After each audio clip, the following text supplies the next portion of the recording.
السلام علیکم ورحمۃ اللہ وبرکاتہ.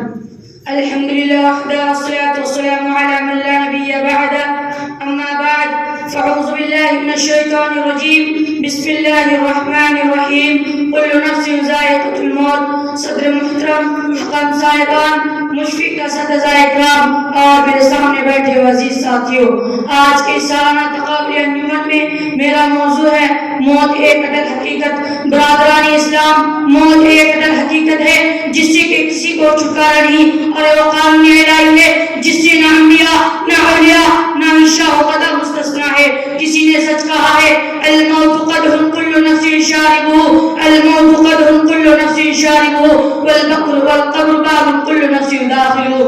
موت زندہ بھر آتی ہے، بڑے پر بھی اور چھوٹے پر بھی، مرد پر بھی اور عورت پر بھی، نیک پر بھی اور برے پر بھی، مالدار پر بھی اور فقیر پر بھی، عالم پر بھی اور جاہل پر بھی. اور جس پر آتی ہے نہ تو خود اس کا بچ سکتا ہے اور اس کے ارد گرد بیٹھے ہوئے اس کا رسا اس سے بچا سکتے ہیں. الغرض یہ کہ اس سے کسی کو چھٹکارا نہیں، اور کوئی طاقتور ہو تب بھی، کوئی کمزور ہو جب بھی، اس سے کسی کو چھٹکارا نہیں. کوئی کتنی لمبی عمر کیوں نہ پالے. حضرات، اللہ تعالیٰ اپنے کتاب مقدس میں دو فیصلہ سناتے ہوئے فرمایا وَمَا جَعَلْنَا لِبَشَرٍ مِّن قَبْلِكَ الْخُلْدَ أَفَإِن مِّتَّ فَهُمُ الْخَالِدُونَ كُلُّ نَفْسٍ ذَائِقَةُ الْمَوْتِ. اور آپ سے پہلے کسی انسان کو ہم نے ہمیشگی نہیں دی. کیا آپ فوت ہو گئے تو ہمیشہ کے لیے زندہ رہنے والے ہیں؟ ہر نفس کو موت کا مزہ چکھنا ہے. کیا نبی صلی اللہ علیہ وسلم نہ تو آپ سے پہلے کسی انسان کو ہمیشہ کے لیے زندہ رکھا گیا اور نہ آپ ہمیشہ کے لیے زندہ رہنے والے ہیں. اور یہ بھی سچ ہے لو کان فی الدنیا بقاء، لو کان فی الدنیا بقاء لما مات خیر المرسلین محمد. اگر اس دنیا میں کسی کے لیے بقا ہوتی تو افضل الرسل حضرت محمد صلی اللہ علیہ وسلم اس دنیا سے رخصت نہ ہوتے. اور حضرت ابو ہریرہ رضی اللہ عنہ بیان کرتے ہیں کہ موت کے فرشتے کو حضرت موسیٰ علیہ السلام کی طرف بھیجا گیا.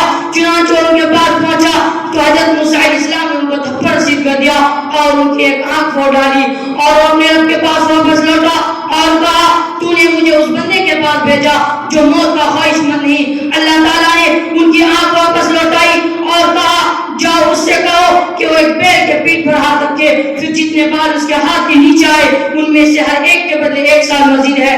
تو حضرت موسیٰ علیہ السلام نے کہا اے میرے رب پھر اس کے بعد کیا ہوگا؟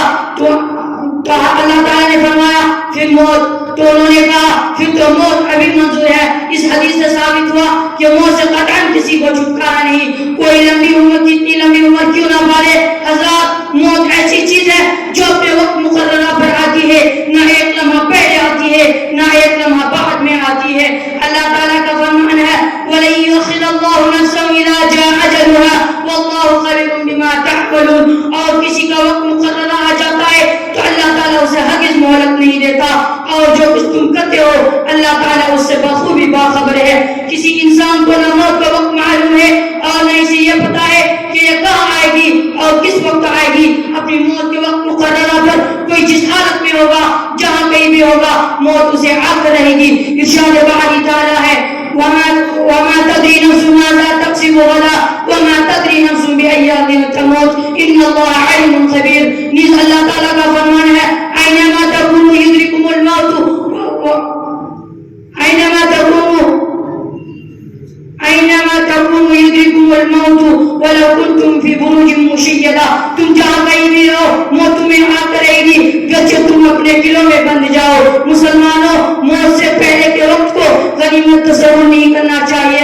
آخر میں اللہ سے دعا کہ ہم تمام مسلمان بھائیوں کو موت سے پہلے موت کی تیاری کرنے کی توفیق عطا فرما.